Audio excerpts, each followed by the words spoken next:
Čaute, moje meno je Sima a toto je 10 vecí, bez ktorých nemôžem žiť.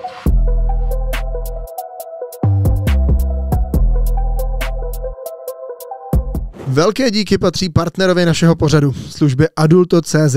Ta se specializuje na ověření věku, když si na internetu chcete koupit elektronické cigarety, nikotinové sáčky anebo od příštího roku produkty obsahující HC.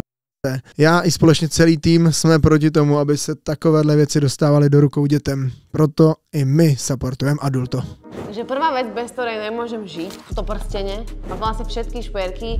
Ono, ja to mám tak, že keď nemám na sebe prstenie, ja sa cítim, jak keby, že proste, jak keby som holá. Že jak keby mi niečo proste chýba. Vieš, čo myslím? Jak keby si dáš proste super outfit a dáš si, že zlé boty k tomu, tak v tom momente si, že zle oblečený, vieš? Ale ja to tak mám s prstením. Že ja môžem mať akýkoľvek outfit, ale v momente, kedy mám proste prstenie, tak sa cítim, že som to naozaj ja. Máš přehled o tom, kolik prstenů vlastníš? Prehľad nemám, ale doniesla som si ich. Akože ešte nejaké ďalšie, nejsú to všetky, takže takto to vyzerá. Vždycky si ich dávam podľa nálady. Nedávam si ich podľa toho, že keď sa zlaďujem, že vôbec úplne mi je jedno, že či mám že zlato alebo striebro, že mám zlatý náhrdelník, aktuálne strieborné prstenie, že vôbec to neriešim, ale že toto sú vlastne také najčastejšie. A nosím ich, že každý deň, spím s nimi, sprchujem sa s nimi, opalujem sa s nimi, že keď si ich dám reálne dole, tak mám proste bledé pasiky. Áno, moja mama sa mi za to smeje stále, ale je to tak. Máš nějaký prstínek, ke kterému máš jako velký vztah? Ku všetkým akože. Raz sa ma jedna faninka na koncerte, vieš, pýtala, že nedáš mi nejaký prsteň, a že no určite nie. Ale to není akože o tom, že by som bola, vieš, že lakomá, ale že ako keby každý ten prsteň pre mňa je nejakým spôsobom dôležitý, alebo vieš, že niektoré prstenie som práve že dostala od niekoho, či už k nejakým, čo ja viem, Vianociam, k narodeninám, alebo tak, že veľa z tých prsteňov sú akože darované. Mám aj nejaký prsteň, dokonca teraz mám jeden na sebe, ktorý som dostala od fanúšikov, a to je taká korunka, tu ho mám. Kdyby ti kdokoliv chtěl dát jakýkoliv dárek, tak prstínek je jasná voľba. Vieš čo, akože ja už to mám, ja som už v takom štádiu s prsteňmi, že ja už na jednom prste nosím, že 4 prstene. A ja väčšinou nosím aj také malinké, vieš, na polovici, ako keby v polovici prstov. To znamená, keď už dostanem prsten, tak to znamená pre mňa, že niektorý musí ísť dole, lebo občas už som v štádiu, že neviem zohnúť ruky, vieš, že už máš tuto proste toľko prsteňov, najviac som mala, že 5, že už som mala 5 prsteňov a nevedela som proste takto zohnúť prst. A najdeš tam jednohodné místo třeba na prstínek zásnubník? Podľa mňa sa v nich ako trošku stratí. Podľa mňa, kebyže sa zásnubím a nikomu o tom nepoviem, tak si to nikto ani nevšimne, vieš, lebo väčšina žien presne, že začne nosiť prsteň, tak ty vieš, ale podľa mňa na mne je to, že nepotrebujem sa zasnubovať, aby som nosila prstene. Tento projekt je sponzorován agenturou Pop-Out Shows, společnost na booking zahraničních interpretů a pořádání akcí. Shows, ktoré si proste nesmíš nechat ujít. Ďalšia vec v mojom živote, bez ktorej neprežijem, je jednoznačne, akože jasne, že technológie, že auto, telefón a tak, ale keď som sa nad tým zamyslela, tak som prišla na to, že jednoznačne, že aplikácia poznámky. Že kebyže neexistuje nič, kde si vieš proste zapísať vec, vieš, že v telefóne, musel by si, napríklad texty, vieš, keď si zoberiem, že vieš, koľko mám poznámok, že asi, počkaj, hneď ti poviem, že mám v telefóne dokopy 748 proste poznámok. Neviem si predstaviť, že by som mala mať 748 papierov, na ktorých mám napísané texty. Takže určite aplikácia poznámky je pre mňa, že must have. A kalendář není dôležitejší? Aj to akože je dôležité, ale stále keď máš tie poznámky, vieš si tam robiť aj ten kalendár, ale v tom kalendári si písať texty je asi na prd. Chápeš, čo myslím? Že stále si viem predstaviť, že keby kalendár neexistuje, tak viem si predstaviť, že si vypíšem dni do poznámok pod seba, akože je to ťažšie, nepraktickejšie, ale dokážeš s tým žiť. Ale bez tých poznámok proste nedokážeš. A využíváš poznámky na něco jiného, než jsou texty? Texty väčšinou, scenáre klipov si tam píšem a vlastne úplne všetko si tam píšem, že čo chcem, potrebujem. Takže v tom máš nejaký přehled? Úplne, mám rozdelené normálne priečinky, áno. A ďalšia vec, ktorá vlastne must have v mojom živote, sa vlastne týka tiež tohto, že potrebujem mať zorganizované veci. To znamená, aj poznámky mám normálne priečinky, podľa albumov, podľa rokov, podľa druhu, podľa textu a podľa toho, aký text som napísala. Samozrejme, texty, ktoré napíšem po anglicky, sú v inom priečinku ako texty, ktoré napíšem po slovensky. Texty, ktoré píšem proste na album alebo EPčko sú v inom priečinku, proste potrebujem to mať zorganizované. A s tým spojené je, že celý môj život a všetko mám, prosím vás, v organizéroch. Ja napríklad som, že človek, ktorý, že má, akože ja mám rada čistotu, mám rada poriadok, ale dokážem, že kľudne, že prídem domov, bundu si hodím cez gauč, vyzlečem sa veci, ktoré som mala na koncerte, nechám proste na zemi v taške, hoci čo, to mi vôbec nevadí. Ale keď otvoríš šuflík v mojom dome, tak ten šuflík musí mať organizéry a všetko je tam zoradené, že proste mám zoradené, že ešte aj že gumičky do vlasov podľa farieb, že na toto som proste psychopat. A ja viem, že nejsem jediná, určite nejsem jediná, takže no toto, takže organizéry, všetko mám proste v krabičkách a dokonca niekedy aj samotný organizér má ďalší organizér vo vnútri. Kolik těch organizérů třeba máš? Strašne veľa. Týchto krabičiek mám veľmi veľa, takýchto a hociakých iných, proste fakt, že ich je veľa. Já si myslím, že spoustu mužů teďkon bude prostě úplně lačnit po tobě, protože jsi pořádná žena, že jo? Zorganizovaná. Na ďalšiu vec, ktorú potrebujem v živote, sú, prosím vás, šnúrky. Viažem úplne všetko. Že aj vlastne teraz v terajšom outfite, dobre, šnúrky mám akože v rámci bundy, ale že potom v tom bežnom živote mám šnúrky vždycky po ruke, že proste takýmito všelijakými šnúrkami viažem, že úplne všetko, aj na koncerte, dokonca ináč ty si bol na Majalese a tam sa mi presne stalo, že takáto šnúrka mi zachránila život. Pretože kebyže ju nemám, tak mi na stage v podstate mi praskol outfit a ja by som v podstate bola holá. Takže takáto šnúrka, že som ju mala so sebou, som vlastne zviazala ten outfit na ďalší krát a proste to držalo. A toto proste šnúrky, akékoľvek proste šnúrky, dávam úplne ku všetkému, že proste do basic outfitu, aj teraz to mám vlastne okolo pásu. Jak často trvá tvoje příprava s nějakým hezkým outfitem třeba na show nebo na klip? Čo sa týka outfitov na shows, tak to si dávam robiť custom, čiže to je ako keby väčšinou, že za jeden deň urobíme outfit, ale občas mi vieš čo trvá, že kým sa do toho outfitu dostanem. Že sú občas také outfity, že napríklad keď ich vyzlečem, musím si ich zašnúrovať, zase že s takými šnúrkami si musím ako keby zašnúrovať, že kde sú ramienka, že kde má vlastne čo byť, lebo sú ako keby tak ťažko oblečiteľné, že do niektorých ma musí obliekať práve Lukáš Krnač, ktorý mi ich robí, lebo fakt to proste nevieš, že kde máš dať hlavu, kde máš dať proste ruku, nevieš proste. Vlastně, když jsem tě párkrát viděl na shows, tak jsem si říkal, jak se to nosí? Jak se do toho dostala, že to je fakt jen třeba pár věcí, které vypadá, že by nedrželi, ale oni držej. Oni držia, lebo sú presne celé prišnurované. Fakt, ja to mám tak zaistené, že aj teraz vlastne, aha, keď si pozrieš môj chrbát, tak ja mám proste na chrbte toľko šnúriek, lebo proste fakt nikdy nevieš, že kedy proste praskne a keď praskne si holý. Takže všetko viažem. Ďalšia vec v mojom živote sú, že okuliare. Donesla som si to v tomto cestovnom púzdre, lebo nechcelo sa mi brať 30 malých. Donesla som iba také asi také, že čo najviac nosím. A okuliare potrebujem ako keby za každých okolností, ne iba v lete, keď svieti slnko, ale v okuliároch chodím, že môžeš ma stretnúť v okuliároch, že v noci o 3 ráno na pumpe kupovať si bagetu. Hoci kde proste musím mať okuliare. Dokonca je to taká vec, že aj keď napríklad nemusím byť nalíčená, že dám si iba, že proste akýkoľvek outfit, ale keď si dám tie okuliare.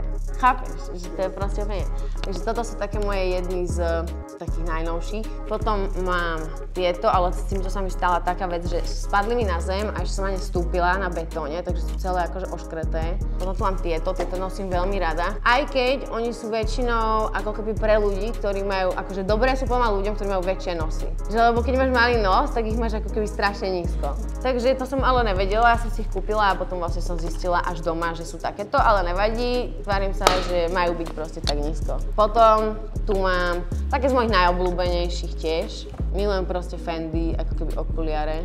Takže toto sú jedny, čierne, také že basic. Toto sú tiež také, že zlaté. Milujem, že sú celé zlaté, že nemajú proste nič.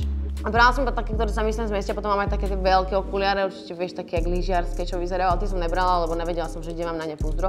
A toto sú také, že úplne mini, ktoré vyzerajú, že sú extrémne, takže také univerzálne, ale v skutočnosti akože tiež sú to Fendi, ale pred slnkom teda ťa neochránia, že vôbec, alebo že keď chceš byť inkognito, skôr sú to také akože štýlovky. Takže mám rada okuliare, ktoré sú že aj štýlovky, kľudne aj také, ktoré sú že zakryjú polovicu ksichtu, to milujem tiež úplne najviac.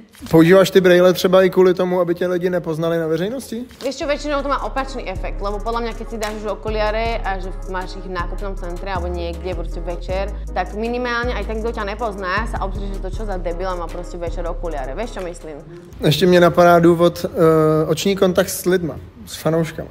To som úplne v pohode, to mám veľmi rada. Dokonca, keď mám aj na koncerte, že napríklad neviem si predstaviť, že by som celú show odohrala akože v okuliároch. Že mám pocit, že pre mňa je dôležité, aj možno si to všimol aj na Majalesoch, že prídem s okuliármi, pretože vždycky si poviem, že OK, tak teraz proste chcem mať tie okuliare na sebe, lebo to je proste akože pre mňa brutálny doplnok ako keby outfitu, že je čak šperk. Zvládnem v tom proste odohrať, že 2-3 skladby a musím si tie okuliare dať dole, lebo mám pocit, že potrebujem, vieš čo myslím, ten očný kontakt ako keby s nimi, že je to iné proste. A fakt koukáš těm lidem do očí? A vieš čo, kúkam sa na nich, áno. Občas radšej ne, lebo niektorí ľudia sú strašne smiešní. Ale väčšinou áno, akože očný kontakt s nimi je super. A hlavne je to strašne milé, že keď oni ako keby si všimnú, že som si ich všimla a keď vidím, že sa z toho extrémne tešia, vieš, tak to je strašne milé. Ďalšia vec, že toto je úplne podľa mňa, že každý vám sem bude nosiť strašné brutálne veci. Ja som si doniesla, že vlastne túto tašku. Ja mám strašne veľa všelijakých tašiek, ktoré nosím všade, že na koncerty, v aute, proste všade. A toto je taška, ktorá je by the way, proste z IKEA. Je to IKEA taška za 2 €, ale je to jediná taška, do ktorej ja schovám, alebo respektíve vopchám všetky veci na koncert, že s týmto vlastne si ma mohol stretnúť aj Majálesy, ale proste toto je taška, ktorú proste ja nosím. Mám doma asi XYZ možno, no XY proste cestovných tašiek, ale toto je jediné, čo je, že vopchá sa tam všetko a odniesie tu akúkoľvek váhu, že aj keď mám outfit, ktorý je že brutálne ťažký, tak táto taška to zvládne. Víš, že Balenciaga dělá takovýhle tašky? Áno, tak ja to mám za 2 € z IKEA. Máš tam ještě další věci nějaký? Mám ešte veci, ktoré akože sú pre mňa must have, ale nedali sa priniesť. Alebo respektíve must have, že bez ktorých neviem žiť, tak väčšina ľudí, keď ide do reštaurácie, tak si vyberá, že napríklad dáš si steak a vyberáš, že teda OK, že čo teda k tomu steaku, lebo máš chuť na steak. Ja to mám opačne, že ja mám chuť na prílohu a to mäso alebo to niečo k tomu si dávam ako niečo k tomu. Že pre mňa sú dôležité v živote prílohy. Že napríklad, že prídem niekam a poviem si, tak teraz mám strašnú chuť na proste zemiakovú kašu. Vieš, čo myslím?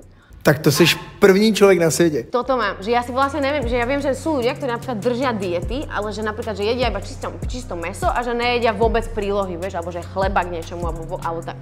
To ja si neviem predstaviť. Ja by som to neprežila. Aby som dokázala by som žiť bez mäsa, že viem si úplne predstaviť, že by som jedla že zemiakovú kašu s hráškovou kašou a úplne v pohode. No ja napríklad, keď ideme do jednej reštaurácie, že kde robia brutálne stejky, akože sú aj tie stejky super, ale ja sa vieš, na čo najviac teším. Je tam taká kukuričná omáčka, k tomu také kukuričné pyré a ja najviac na to sa teším a vždycky si dávam že 4. porciu toho. A inak tvoje obľúbené jídlo? Moje obľúbené jedlo, tak začína to, že už je od zemiaková kaša všetko k tomu, čokoľvek, akékoľvek fašírky, šnicl, hocičo. Alebo napríklad hrášková kaša milujem. Milujem grillovaný encián s varenými zemiakmi, iba varenými zemiakmi, grillovaný encián, ináč s ničím iným nezjem.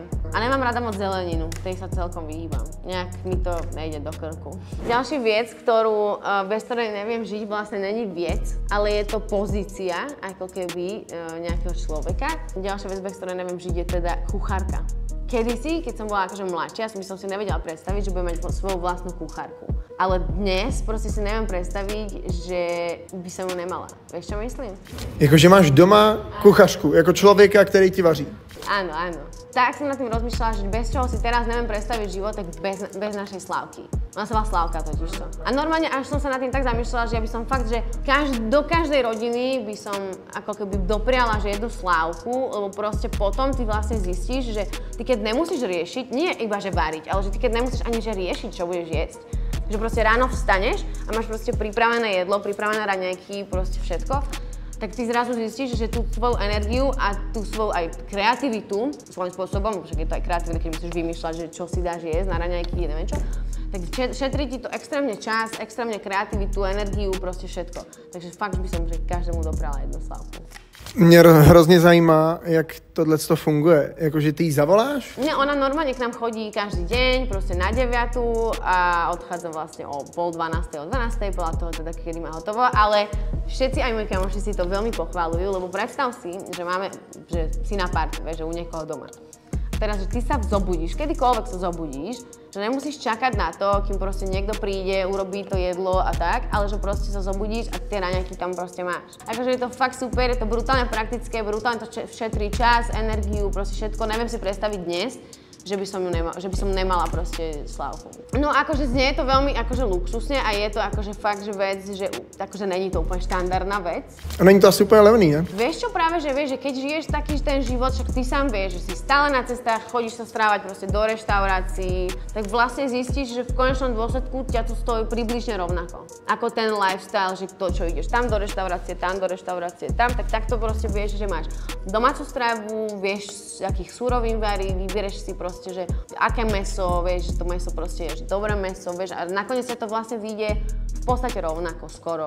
A ďalšia vec, ktorú som nepovedala a tiež je to pre mňa must have, ktorá ku mne jednoznačne neodmysliteľne patrí a keď to nemám, tak sa cítim, keby nemám ruky a to sú nechty. Ja som zistila, že keď mám nechty, tak sa týždeň učím chytať veci do rúk. Mňa sa každý pýta, ako s týmto viem fungovať, že keď mám proste takto dlhé nechty, ja sa práve týždeň učím robiť veci bez nich. Takže pre mňa je toto must have, že musím mať proste pekné nechty. A dokonca to mám tiež tak, že keď že mala by som dneska krásny outfit, veľa šperkov, všetko, ale nemala by som nechty, tak som, že... Nepřídeš. Ne, že akože prišla by som, ale celý čas by som asi sedela, vieš, takto. Jak často chodíš na nový? Každé 2 týždne, cca. A podľa toho, že či mi aj nejaký neodpadne, vieš, lebo občas to je. Raz sa mi stalo na koncerte, že som ľuďom podávala ruku a už som mala asi 2 týždne nechty, ono tým, jak je dlhý, vieš, to stačí proste už potom, že niekto nejak ťažko, akurát niekto mi takto zmačkol ruku, vieš, ako keby išiel proti nechtu, no a zlomil sa mi necht. Takže pozdravujem toho, kto ho má doma. Lebo mi potom posielali fotku, normálne, že fotku mi Čaja poslala, že aha, ja mám tvoj necht, že ja som ho proste zobrala asi zo zeme, že on odpadol a mám ho doma. A ja, že Nepřekáží ti někdy ta dílka? Protože jako držíš mikrofon, děláš určitý jako záležitosti denní, který prostě... Mám trochu problém si dať náušnice, lebo tie náušnice presne, ty ani ne, že spredu, ale že tuto zozadu sa musíš s tou malou blbosťou proste trafiť do, vieš, tej, vieš. Takže to mi občas robí problém, že si musím úplne vykrútiť, vieš, takto v barzek ucho, aby som vlastne mala kam dať ten necht.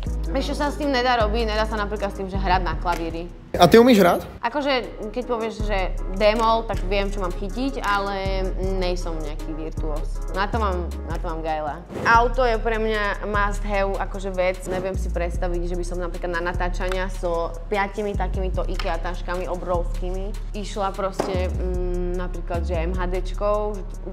Je to proste nepraktické, ako keby praktické je pre mňa mať to auto a ja jazdím veľmi veľa. Aj taký mám pocit, že keď som v aute, mám taký svoj priestor, vieš čo myslím, že keď nahrám novú skladbu, si to zhrám, dám si to na Google Disk alebo niekam do telefónu nejak a si to pustím v aute a to je ten môj taký safe place, vieš, že to je vlastne miesto, kde najviac počúvam hudbu, že vlastne úplne keď som doma si nepúšťam skladby nejaké, že muziku alebo tak, ale že v aute úplne, že to je jediné miesto, že dokonca dokážem, že raz mi jeden interpret poslal skladbu, že či akože idem na feed a ja som proste, buď musím ísť do štúdia si to vypočuť, že na poriadne bedne, alebo idem proste, že počkám, poviem si, že OK, za hodinu idem proste autom, idem niekam, vypočujem si to v aute. Co máš za auto? Teslu, 3 Performance. Je to také ináč moje prvé také poriadne auto, ja som predtým bola vlastníkom iba Renault Clio som mala, ale také, že 50-ročné, ja neviem, proste fakt, že strašne staré. Mám dokonca o tom skladbu jednu a vlastne toto auto som si kúpila pred rokom. A dovtedy ja som mala, vieš, že spolupracem, takže som dostávala auta, akože takže na rok, na 2. Teraz mám také, že prvé, že vlastné auto, že není to žiadna spolupráca, nič, že je to proste moje. A byl to nějaký sen, ta Tesla? Vieš čo, ja som vždycky chcela veľké auto, akože fakt veľké, vieš, keď vidíš v Amerike tie že obrovské jeepy, široké, vieš, obrovské, lenže my nemáme takú veľkú garáž. Mne sa páčia také gangsterské auta. Alebo potom, OK, že také, čo vyzerá športovo, táto Tesla 3 Performance vyzerá tak športovo, takže... Ale furt je to elektro. Je to elektro a je to super, že to je elektro. Keď ti poviem, že mesačne som dokázala natankovať a prejazdiť mimo koncertov, že iba na svoje nejaké natáčanie, tam. Dokázala som mesačne prejazdiť kľudne aj 600 až 800 eur. A to sa nebavíme, že koncerty, že tie najvzdialenejšie cesty. Elektroautom je to, že my máme ešte solárne panely k tomu doma, takže to som fajn, že sa nabíjam zadarmo a je to brutálne. A je to zrýchlenie je, že extrém. No baví ma to veľmi. A nevadí mi ani to nabíjanie, veľa ľudí je veľmi proti elektroautám práve kvôli tomu, že to musíš nabíjať, neviem čo, takisto musíš akože aj ty tankovať. A takisto proste, vieš, keď ideš na nejakú vzdialenejšiu cestu, aj tak musíš niekde zastaviť minimálne, akože vieš, na cigu alebo na záchod, na niečo a normálne, keď si to tak akože zmeriam, išla som napríklad s kamošmi do Varšavy na koncert. Reálne sme sa akože za tú dobu, čo sa to nabilo, sme sa nestihli najesť. Že sme sa chceli, že najesť, vyčúrať a že ideme a reálne sme to nestihli, lebo tak zakrátko sa to nabilo, vieš, že vôbec to není akoby obmedzujúce, že veľa ľudí si myslí, že to je strašne obmedzujúce, ale není. Samozrejme je rozdiel v tom, že podľa toho, že keď si zvyknutý alebo máš rád, že chodiť rýchlo a všade, toto pre mňa bolo trošku ako srandovné, lebo tak čím ideš rýchlejšie, tým rýchlejšie sa vybíjaš, vieš čo myslím. Takže toto bolo 10 vecí, ktoré musím v živote mať, alebo teda také must have. 13.9.2025 sa vidíme v Trnave, na Trnavskom štadióne, kde budem robiť ten najväčší koncert v mojom živote. Bude to audiovizuálna show, plná brutálnych hostí. Bude to show s kapelou, s tanečníkmi, s vokalistami, takže ak máš rád moju hudbu, tak ťa tam chcem vidieť, teším sa na vás. No a práve vyšlo moje nové EP.